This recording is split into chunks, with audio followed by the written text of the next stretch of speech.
My name is Greg. Greg, Nice. Yeah, being in New York City at that time, at my age, that's what was happening. You know, people was going to the train yards, riding on the trains. They were spinning on their heads. They was doing electric boogie. They were doing stick-ups at the clubs, stick-ups in Jew Man and the Bronx. When you go shopping, Freeman Street, Simpson. Had to run to the bus. There was shit going on when I was in high school where, you know, the white kids had chased us blacks and Hispanics to the train from school. That was some bugged out shit. So when I seen Bronx Tale, I was like, wow, this is really the shit that really happened in my life. You know, hearing music echoing off the walls, off abandoned buildings in the Bronx, in Harlem and stuff, it was inevitable, man, to be doing that. I was doing a beatbox. I had turntables, so I know how to do the DJ thing. If I ever want to do that, I know how to do that. That was the first thing I learned how to do, like riding a bike, but I never focused on that. A friend of mine, he was MC, and I would do the beatbox with him. And one time he wanted me to like say a rhyme with him on a demo we were doing, or with my boy OC, and I didn't want to do it. He was like, yo, but I want you to just say this little 8 bars with me. And I'm like, I don't want to do that. You do that. Just let me be your backup guy. That's all I want to do. And he was like, nah, you need to do it with me. And so I did one thing, and that was that. I still wasn't like focused on it, not at all. That wasn't my thing.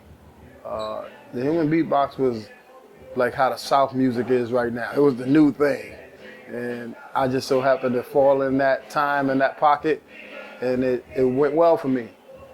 Because I would go out with my boy T over here with the Fearless and go do the beatbox with them at the Fun House, at the Roxy, and I would go with T La Rock and Special K, and my boy OC, he always believed in me.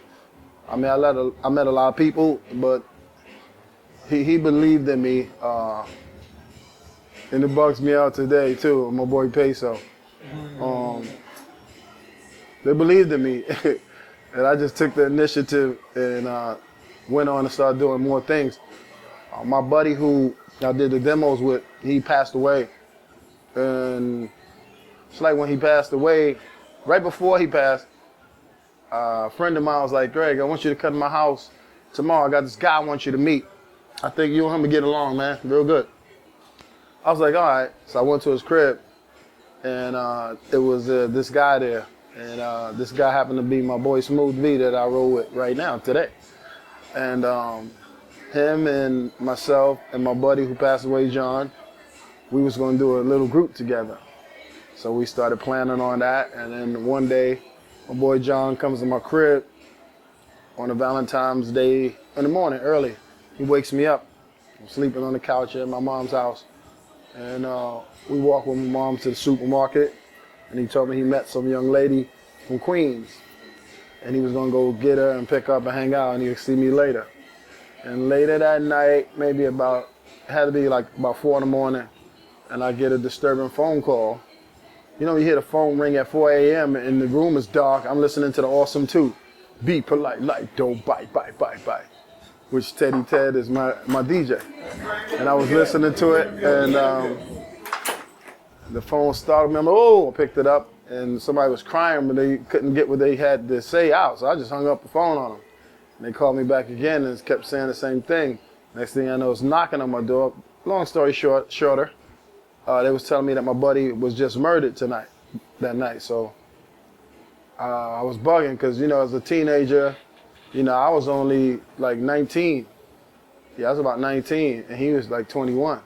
So for somebody that young to die, it was bugged out. You hear about your family, your uncles and older people pass away, but never really like your friends that you like, yo, this is real death. So it rocked me. And sometimes it felt like his spirit went in me. And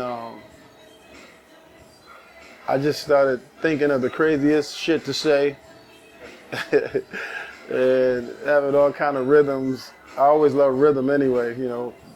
being into the beatboxing and music like that. So it was at a time too when you had to do your own style and everything was about being original, especially with that culture, which is lack of today. And, you know, so it's a lot to play the part in it. Block parties, corner jams, being in contests at the Disco Fever, being in the Gong Show, so much stuff. I'll be here for days and days. I just give you some information because maybe one day I might want to do my own movie about what went on in my life or a few books. It'd have to be a few because there's so many things because I really never segregated myself as an artist or as a person. I would hang out with somebody that don't get along with the other person. I was a kid that would be on the subway going to Brooklyn, going to Queens. I was going everywhere. And it made me the man who I am today. And it's been a blessing. It's been a long road, and life is moving fast and it's short. I've never been really intimate with my family. Since I've been a kid, I've been doing what I've been doing. I've been loving and doing what I've been doing since 10, 11 years old. So how people be more associated with their family, I was always outside somewhere else do this. I'm getting on the train, going over here. I'm trying to do all kind of things. So it's been my whole life. And I never had that time or whatever to spend and be that kind of intimate. And as far as my mother, that's the only one that would really be kind of close. You know, they didn't think that was going to really become anything because they thought it was a fad everywhere. They thought that thing that was going on was a fad. So I came at the time where you can make an album of doing this. The guys right before me, a lot of them, they wasn't able to do an album yet because they really didn't think that thing was going to go anywhere. And I came at that time what they call the golden era. So that was a plus. And you started to learn about business. You started to learn about publishing and administration and things like that. And I'm fortunate enough to be a motherfucker that pay attention and take heed to shit.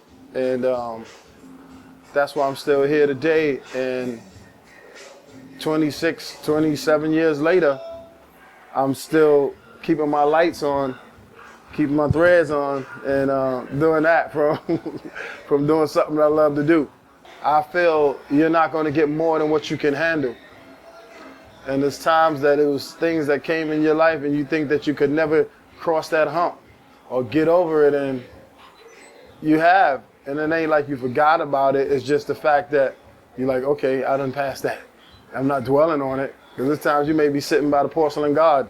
God, I swear, I won't do it no more. I won't drink this no more. I promise. Please, just let me get over this. And a couple of days later, you're at the bar again. Sippy sip. So some challenges. That's accomplishing a dream. Something that you foreseen. Like I kind of foresaw this already.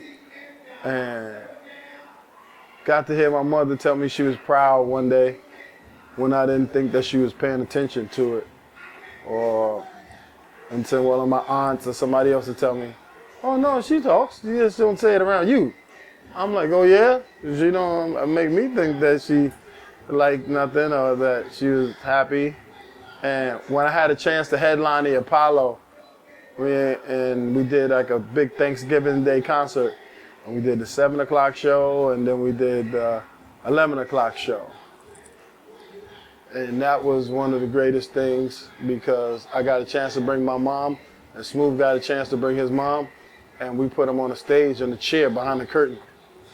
And we had came out of the air. We had these wires that was like kind of transparent so you couldn't see us. And we came out of the air on stage, and our dancers came up out of the ground. So it was amazing, and I got to say, hey, Mom, when I was up on the lift. I'm like, Mom. That was good because I know when she was a young girl and going there to see James Brown and all that stuff, and I was doing the same thing as James Brown that day. So that was man, that was great. Or just driving through neighborhoods in the ghetto, and you seeing little kids doing dance steps to your songs and singing your words and telling you what it meant to them. Going to spring break Daytona and seeing all the white kids saying all of your stuff and telling you what it meant to them and how their parents didn't allow this kind of music in their crib, and they rebelled against what they were saying and kept on doing what they was doing and going to college and playing our cassette tapes. Things like that's my Grammys. That I never care about the statue that some corporation gave you, because you just hot for the minute with them. But with people, when you're in the street and you're shopping in the stores, or you're in a movie theater, or you're at the airport or a bus terminal, wherever you may be, and somebody tell you one thing about how you made them feel, that's a high. That's a high for me. That's the greatest feeling. That always make you happy. That's what I try to do every time I go to a stage, or when I meet somebody and they say, can you take a picture? I tell them, let's take 2, let's take 3. Because I know what it means to you the same way things mean to me. When I seen Leonard Nimoy, I was like, it's Leonard, please Spock, I gotta take a picture with you, please. Or I met Cheech Marin, or just anybody, Mr. T, whoever it may have been, people that I met, and it's like that, man. I want to meet Seth MacFarlane. I think he's incredible, man. I think he's incredible. He's crazy, man. So things like that. That's my favorite show. Family Guy, American Dad.